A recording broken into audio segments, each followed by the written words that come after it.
Hi there, TaffyRue here, and welcome to another exciting episode of Features by TaffyRue, where we get to put the spotlight on young, upcoming artists and creatives who are bubbling under.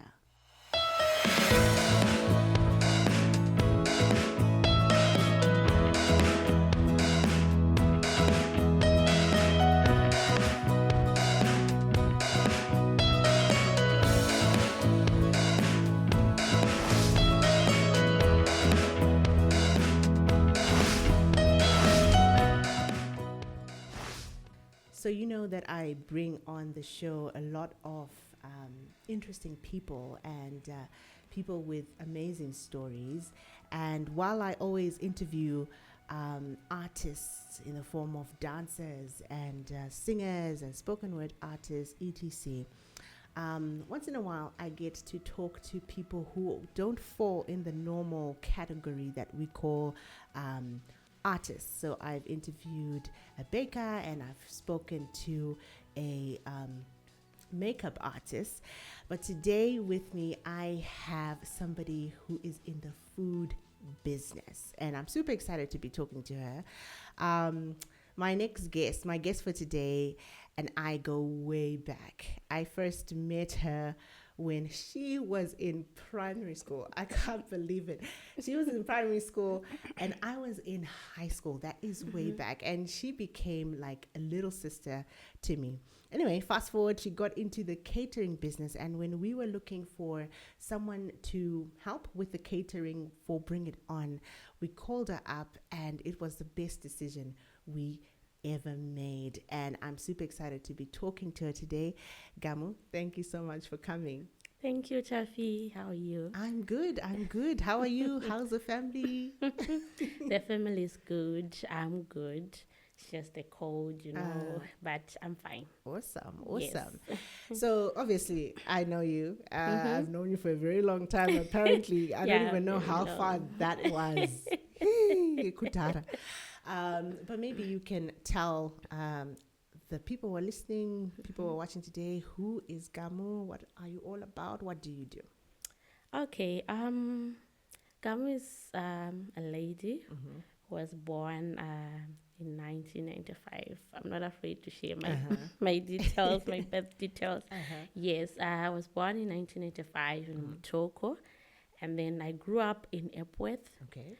But then moved to live with my aunt in Borodale when I was in grade 7.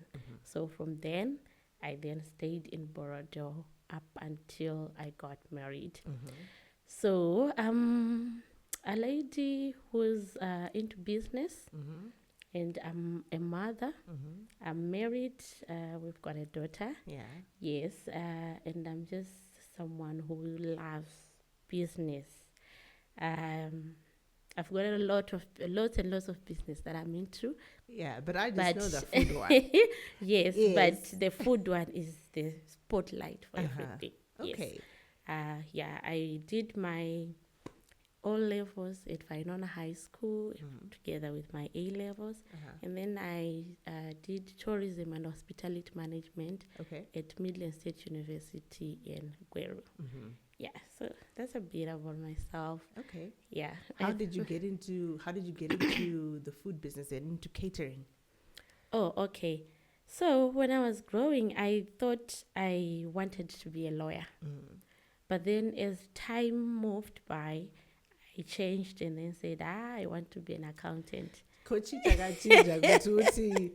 From law to accounting. So my cousin brother was doing law. Okay. But I couldn't see the excitement of being a lawyer in him. So I then said, no, I want to do something that is different. We can't have the entire family having lawyers. So I want to do something that is different. So then I found myself into accounting. And then I did accounting. But then I thought I was also going to be an accountant, but then it never came out that way. Accounting. I think along the way, when I was doing my A-levels, I felt that accounting was a bit complicated for me. Okay. And then I decided to change when I was going to my varsity. And then I said, no, I can't do accounting. I think I want to do banking and finance. Okay. And then I had also in mind business management. Okay. So the first thing that I want that was on my mind was business management, and then banking and finance, and then the last option that I had was tourism and hospitality management. But to my surprise, I ended up doing tourism and hospitality management. Yeah. And when I got admitted at the college, I noticed that my name was under the tourism and hospitality student. And I said to myself, but why? And then I realized, I just sat down, I started to reflect about myself, how I grew up and everything that I've done. And I just noticed that maybe tourism is my thing. So I just pursued it. So you're saying you applied to college and the university for the business management and for the banking and finance. Yes. Right? Yes. But you're saying that somehow your name was under the hospitality and tourism faculty. Yes. So you didn't even want to fight that. You just decided to just go and do it. I wanted to fight it because when you get into college, you've got at least 2 weeks to make up your mind. Okay. So I said, okay, Mom and Dad, I'm going to the college, but I'm going to change. I want to do business management. So when I went to school, my mind was focusing on changing to the other faculty. But then when I got there, I noticed that this is my thing. When I just did my first lectures, the first week, I noticed that this is my thing. Because tourism involves a lot of things, traveling, it involves even cooking, like what you were saying. It involves, going to, the national parks and all. It's a broad term for a lot of things. Okay. So I just realized that this is my thing. I think I need to pursue it. Okay. Yes. And I think I made a good decision. Yeah. Because ever since I started, I enjoyed my 4 years at the university. I never felt like I was doing something wrong. I never felt like anything was hard for me. And I never failed even a single module from the beginning to the start to the end.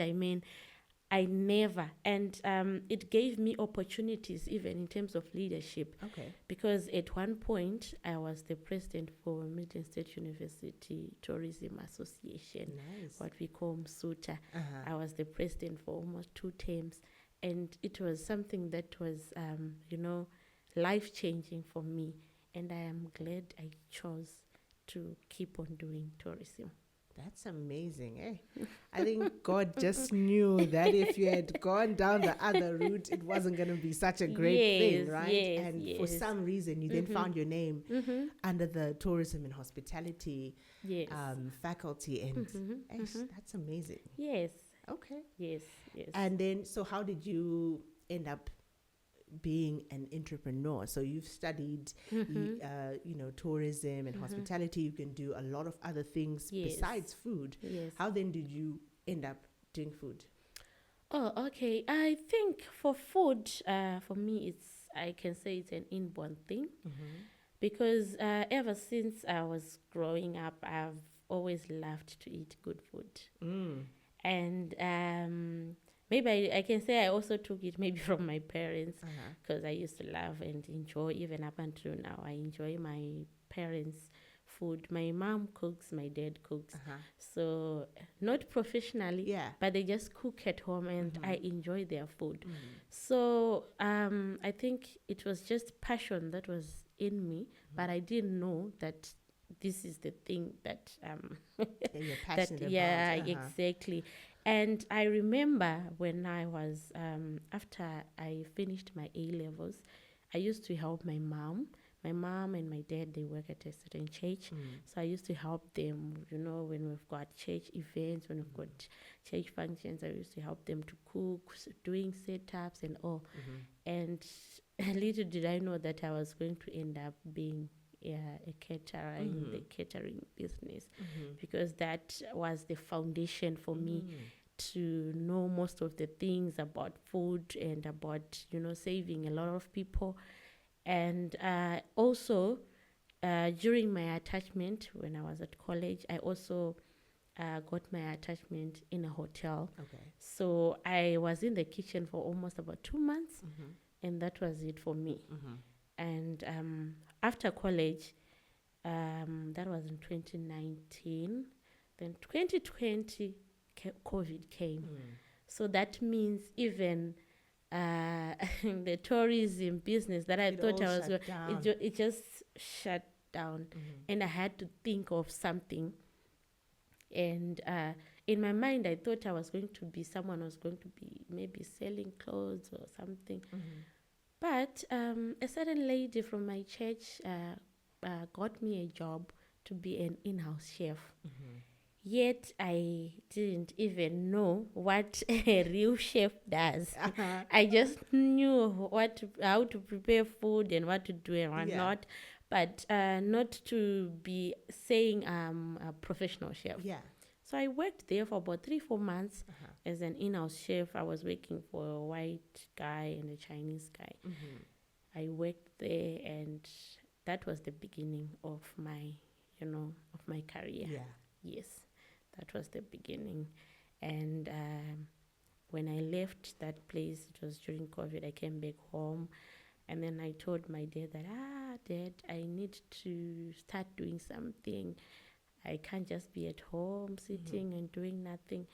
And my dad is someone who is very known, especially in the area that I grew up in. So he said, what do you want to do? And I said, I just want to cook sadza. Then don't boot selling. Just make your sadza at home, and then you go by the shops and then you sell your food. So that's how I started. Okay. And the numbers kept on growing and growing to an extent that I couldn't save them while listening to Shibikira Kumbando Yando Shaz Satomboit. And most people were mongo to Uyavangarwan, Vanengwari, maybe a company, and then they want food. And so that then pushed me to open up a takeaway. And then I opened my first takeaway at Thailandsville shops, and that was in 2020, end of 2020. Yes. Wow.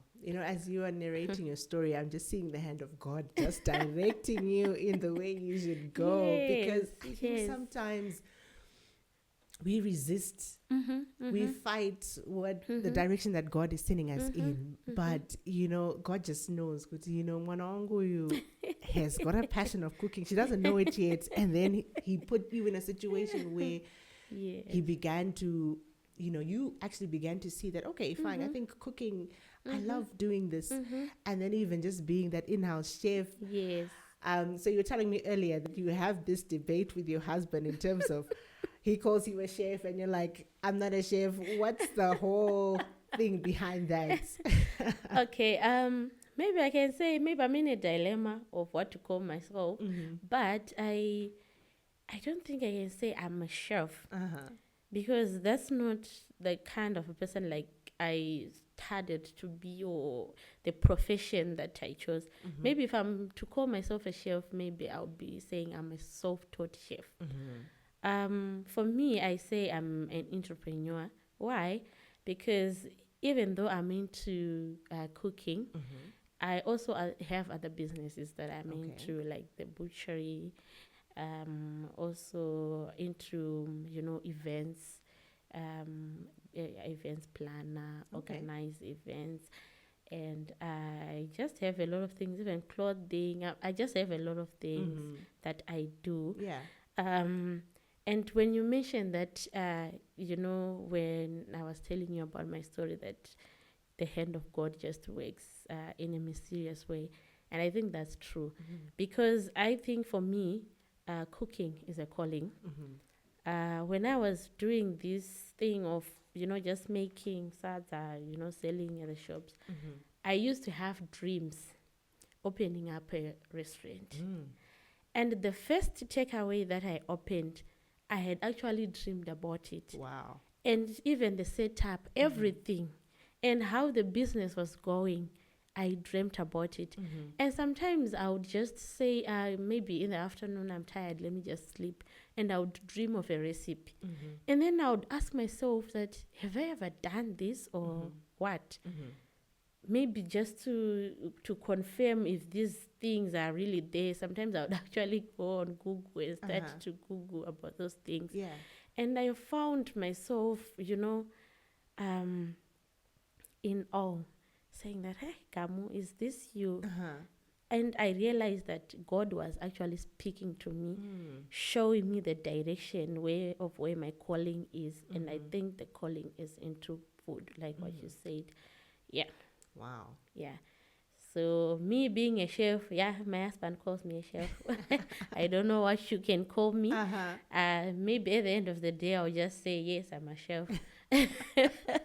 Because I was then able to even teach my other, team that I work with. Yeah. And up to now, I've got things that I now know that, even someone who is a professional chef, they've done, and I also know about it. So maybe somewhere. Yeah. Yeah. Okay, so how are you finding, so you have a business, Yes. right? I'm always debating in my head in terms of how do I pronounce the name of your business. Is it Kalofagas or Kalofagas, right? What's the name of your business? Where did it come from? And why is it so hard to pronounce? Okay. I knew you were going to ask me about that. So it's pronounced as Kalofagas. Okay. Kalofagas is a Greek word. So it originated from the word foodie. Okay. Yes, when I opened up my takeaway, it was not registered by then. So I just called it foodie. But then when I was now registering, making all the papers to make it a company and all, I felt that if I give the name foodie, it might limit me. Because I have a vision of, growing big, going even international. And also, I asked God that, is it the name that I'm supposed to use, foodie? And in my mind, I kept on, feeling that there is need for me to do something about the name. So I prayed about it, and then I just felt that maybe God was speaking to me when I was reading something, and I found a name, foodie, meaning Kalofagas. It's just a translation from foodie. Foodie is an English name, but Kalofagas is the Greek word. So why did I then choose to say, okay, instead of calling it food, because food was the name that was on my heart. Yeah. But for me to keep on saying foodie, and I felt maybe I needed to do something, I then said, okay, Kalofagas. Why am I choosing Kalofagas? And then when I was just reading through, I found out that the Greek word or Greek language is very, very rich. Even the Bible, when it was written in Greek. And you find that even when we try to translate things or words from English to Greek, Greek has got this this strongish, I don't know how to call it. It's something that is more powerful. Okay. So I just felt Kalofagas was the right word. I know people call it Kalofagas. Yes. It's okay. It's okay. Because it's got a G. Yes, it's got a G. And some people think that we are into gas, LP gas. Yeah. But it's a food, a word that is related to the food industry. Okay. It's Kalofagas. Yes, that's how the word came. It was just something that I was saying. No. Greek is a polished language. I see. You find it strong. It really puts across what you're trying to say in terms of what you want to do in the food business. Okay, so obviously you've explained that, cooking is your calling, and I guess that's why you then decided to do something in the food business. How have you been finding the food business? Would you say that you got into it out of choice, or was it that maybe there weren't enough jobs in Zimbabwe or enough catering opportunities or opportunities for you to work in hotels? Would you say that when you started your business, that is something that you really wanted to do? Because a lot of us are forced entrepreneurs. That's the truth. For you, was it that you were forced into it because of our environment, or do you think that you were always going to be an entrepreneur? Okay. As for me, I've always wanted to be an entrepreneur. I've always wanted to be my own boss. And another thing why I always wanted to do my own things is because at that time I was not married, but I even thought that if God blesses me with marriage, I don't want to be the wife that goes to work every day. So that's why I always wanted to do my own thing. Okay. So with food, I thought when I started, I didn't know I was going to, do it for a long time. I thought it was just something that was going to sustain me during the hard times, or finding a job, finding something to do. But I didn't know I was going to then really go deep into it, up to a point whereby I then have a company. Hiring other people. Yes, to hiring also other people, Yeah. being a CEO, I never thought I would do that. But however, doing that has never been a burden for me. It has been something that has been the simplest.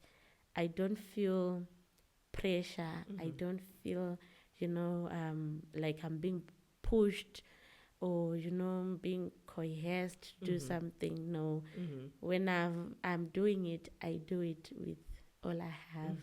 And I don't feel tired of doing it. I love it. I love doing it. Yes. That's amazing. So how has it been turning? So obviously when you started, it was just you, right? So Yes. you talked a little bit about it earlier. How has it been then turning it into a business where you've got other people working, and also doing the cooking? How has it been? Because I know sometimes when you are an entrepreneur as well, and you start the business and you have the vision, people want to hire you to do the cooking. When they see someone else show up in your place, they're like, "Cool, this is not the person we hired," right? Yes. How has it been moving from being the person who does the actual cooking to also having a team help you with what you do? Okay. For me, I would say it hasn't been easy, but I think with God's help, things just moved so smoothly. Because what I then did is I knew I did not have money to employ professional chefs, but I had the knowledge that I had, and I had to impart it to other people. So I had to employ people bit by bit. I started off with employing one person, and then I taught her how I do my things, and then going to two, doing it bit by bit by bit.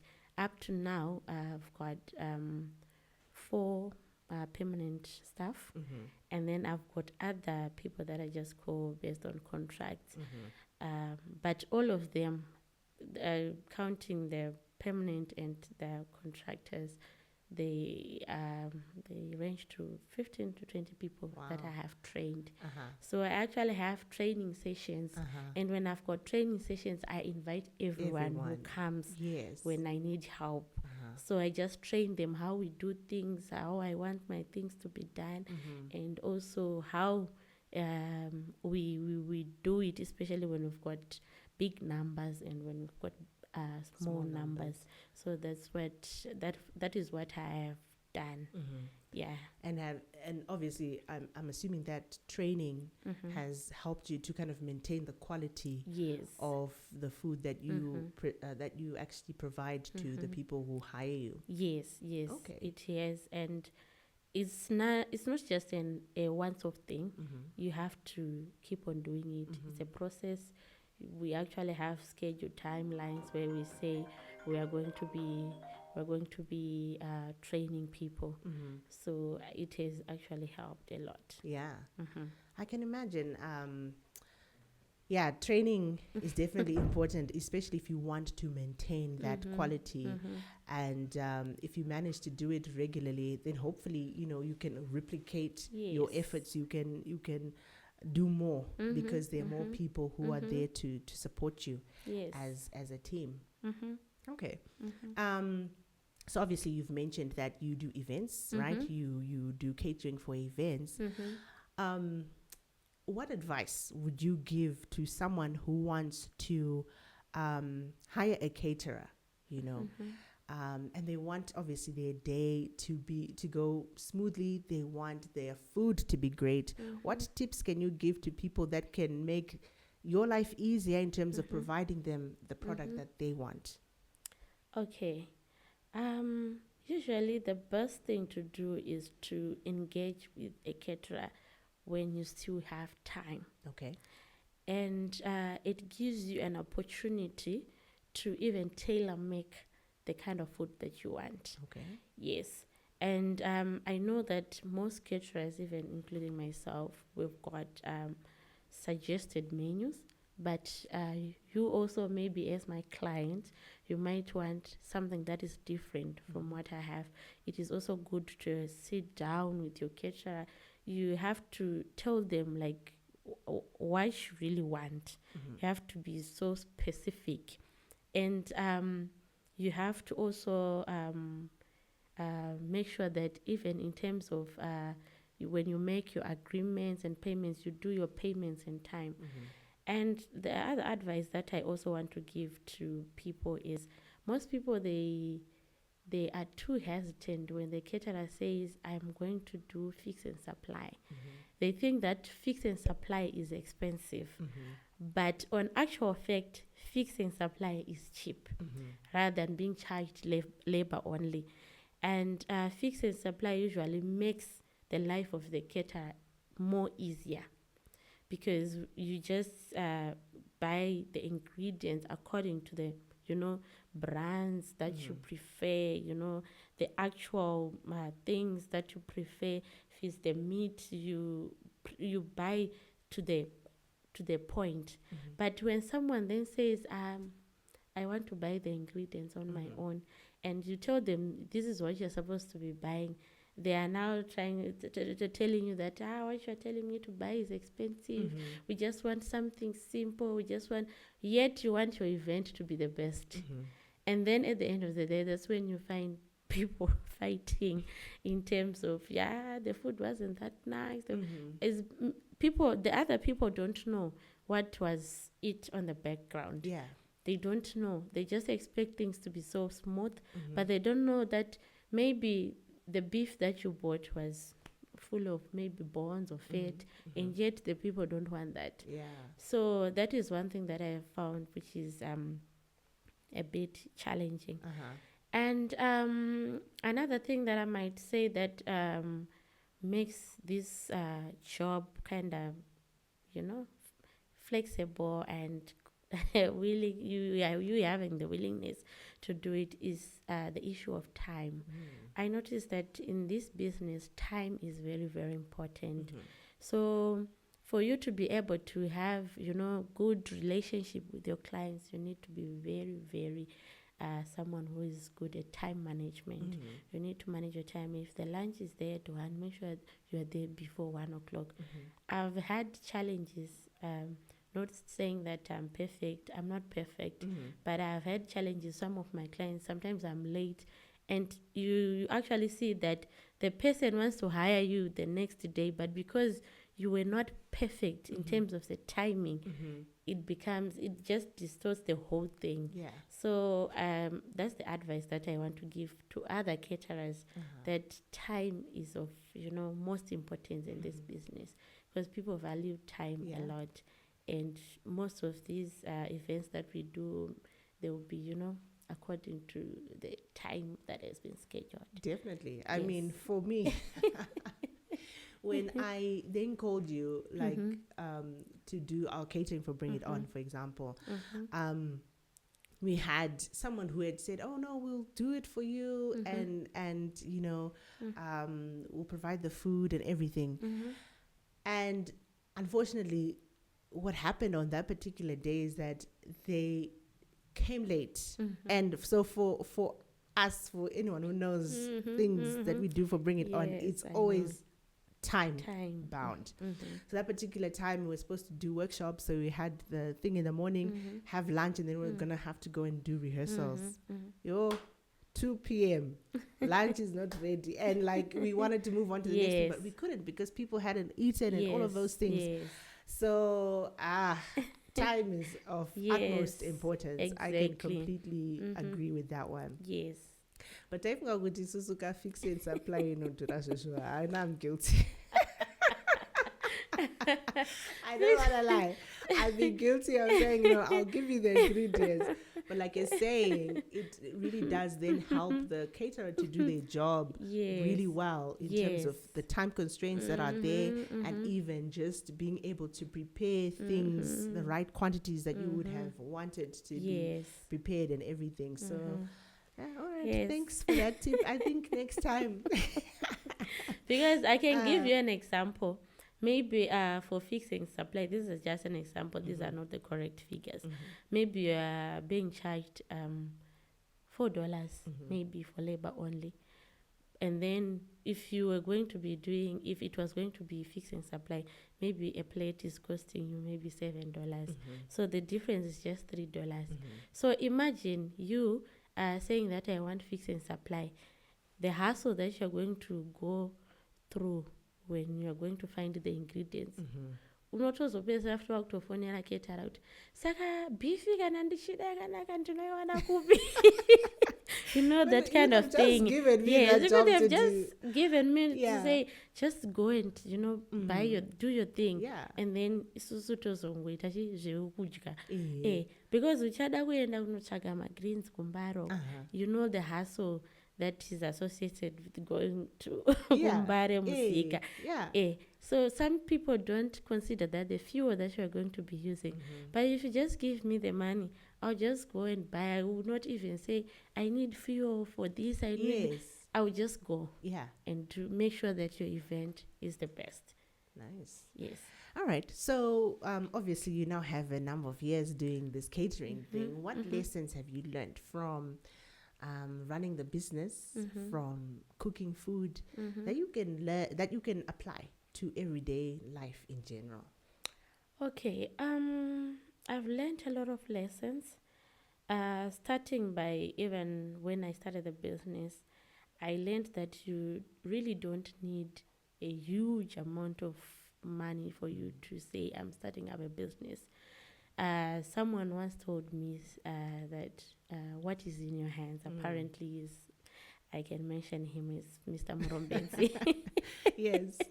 He taught me very well. He asked me, Gamu, what is it that is in your hands? And that question opened up my eyes, because even up until now, when I want to do something, I don't have to wait and say, just because I don't have a lot of money, so I can't start a business. Just because I don't have oil for me to cook my vegetables, then I can't eat. Maybe I've got butter. I can use butter.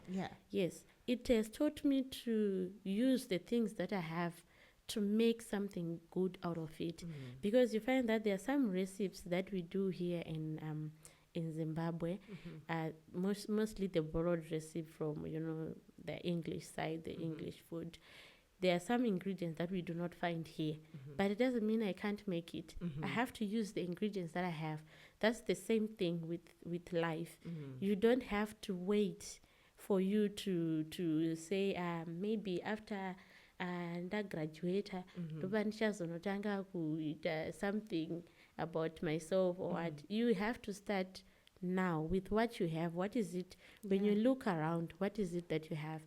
And then when I started my business, I didn't have much, but I noticed that I had my parents, and with my parents, my mom had the pots, my dad had the car. I remember ndaitotora upfu kumba kutobikisa sadza. up until I was now able to stand on my feet. So I noticed that the things that I have right now, my parents are a blessing. And not forgetting also to mention my husband. By then he was my boyfriend. But I also looked at him and I had to see what is it that I can, benefit from this person. And that's how I've learned. I've learned a lot that you can do all things with the things that you have at that moment. You can start. Yes. Wow, that's a powerful lesson.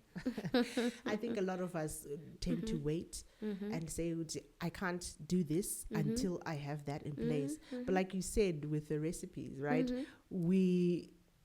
In Zimbabwe, we don't have a lot of the things like you mentioned that are out there, but it doesn't mean that we cannot cook that recipe. You can make a plan, like you said, exchange cooking oil for butter if you have butter in your in your house and things like that.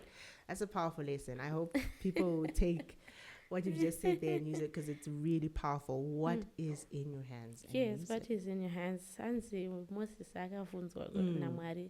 What is it that is in your hands? It's a stick. Yeah. And then that stick was then changed to be a snake.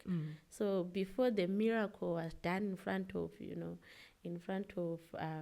Pharaoh, it had to be done somewhere else in the bush where Moses was, so that Moses I know and a guarantee I'm not sure what is in my hand can work. Yeah. So before you even think of impressing people out there, what is it that you have that is in front of you?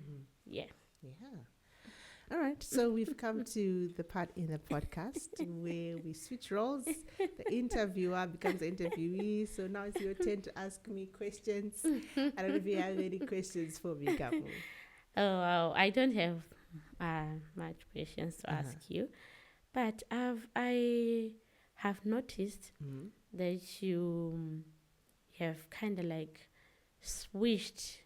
I know you did accounting, but if I'm to ask you today if you're an accountant, maybe you're still doing accounts. No. But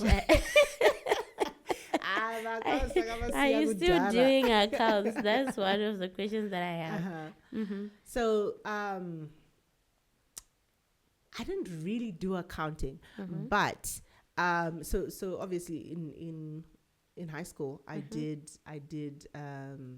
accounts. Then I went to uni, and I did a bit of like accounts was part of my like the subjects that I would do under my degree, but I didn't focus on accounts because I think I made a decision I was thinking to myself when you were telling your story about how you changed your mind about being an accountant in high school. I also changed my mind in high school. I don't know. I just lost the passion. I really wanted to be an accountant, to follow in my mom's footsteps, but I lost the passion at some point of being an accountant. And I think it was just God redirecting me at that point, because I was set on being an accountant for the longest time. But no, I didn't end up being an accountant. So what did you end up doing? Hey, Zimbabwe, That's very but true. But I've done a lot of things, honestly, ever since I left university. So soon after university, I started Ruby's Honey. I don't know if you remember. That's a long time ago. Ruby's Honey, which was a business that I ran with my parents for a bit. And then when I got married, I left them that business, and then they took over. I don't know where it is now. Yeah, I know about it. And then I started, then I teamed up with my husband, and then we actually started the masculine photography. Well, I didn't I joined. We didn't start it together. I joined running the business with my husband, and we were doing the photography and videography. And then I also did a number of other things. I started doing music again at some point, and then teaching English, and then it's a lot of things. So it's just this and that, because I think in life God directs you in the way you should go. Because when I look at some of the things that I've done over the past couple of years, I think they've just been preparing me for the next thing that God would have assigned for me to do. So yeah. Yeah, maybe one last question. Uh-huh. How do you how do I put it? Okay. You said you joined Maslian, and then now you're working together. How do you guys balance your work life and and also being parents, and also you being a daughter and a daughter-in-law, him being a son, and you guys working together? How do you balance it? Hamumboite tumafight here umbasa tunazopesera twaenda kumbaba because you guys are now working together. It's funny that you ask this question because recently takatomboita kalitu squabble takuda kuenda kubasa. No one, you know what? It's definitely those things are there. I mean, obviously, you're two different people. And you have different opinions about, somebody's like, let's go east. Someone is like, let's go west, But one thing that I always, that kind of brings me back sort of is, I think it's just God who helps me to then see it that way.